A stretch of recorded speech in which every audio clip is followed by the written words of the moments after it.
আসসালামু আলাইকুম গাইস, কেমন আছেন আপনারা সবাই? আপনাদের জন্য আমি 2 রকমের কুটকুটি রেসিপি নিয়ে আসছি। প্রথম দেখুন এখানে আমি 2টা প্লেটের ভিতরে অল্প অল্প করে একটু ঘি দিয়ে সুন্দর করে মাইখা নিমু, যাতে কুটকুটিটা সুন্দরভাবে উঠা যায়। তো দুনোটার ভিতরে তেল মাইখা তারপর যেই ছুরিটা দিয়ে কাটমু ছুরিটা তো একটু মাইখা থুয়ে দিমু। তো কুটকুটি বানানোর আগে কিন্তু এটা আগেই করে নিতে হইব। তারপরে দেখুন আমি এখানে আমার কাছে বড় বাদাম আছে, চিলা বাদাম যেটা। তো বাদামটা আমি হালকা একটু ভাজা দিব, মানে আমার বাদামটা আদা ভাজা আছে, তাও আর একটু ভাজা তারপরে কিন্তু আমি একটা প্লেটে বাদামটা উঠাই নেব।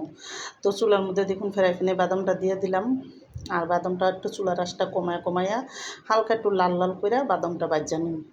বাদামটা যখন এদিকে সুন্দর করে দেখুন ভাজাটা হয়ে যাব, তারপরে কিন্তু একটা প্লেটে উঠাইয়া আপনাদের বাদ বাকি কাম দিতেছি। তো আমি 1 কাপ চিনি দিলাম, অল্প একটু পানি দিয়ে দিছি, দিয়ে কিন্তু আমি এখন চিনিটা ক্যারামেল তৈরি করে নেবো। আর যখন এরকম হালকা লাল লাল ক্যারামেল হইব, তারপরে কিন্তু আমি 1 চামচের কম হইব একটু ঘি দিয়ে দিলাম, আর অল্প করে আমি কিন্তু এখানে বাদামটা দিয়ে দিছি, আর 1 চিমটি আমি সোডা এখানে দিব, কারণ যাতে বাদামটা থাকলে মচমচা হয়ে থাকে, কয়েকদিন থাকলে আর সুন্দর হইব। তো অল্প করে একটু দিয়া তারপরে কিন্তু আমি সুন্দর করে বাদামটা সেই প্লেটের ভিতরে ডাইলা নিব।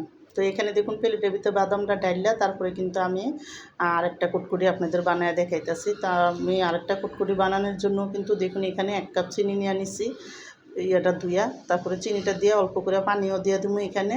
তো পানিটা দিয়ে আমি কিন্তু এখানে একটা ক্যারামেল তৈরি করে নেব, আর ক্যারামেলটা যখন সুন্দরভাবে তৈরি হয়ে যাব তারপরে আপনাদের দেখাইতেছি।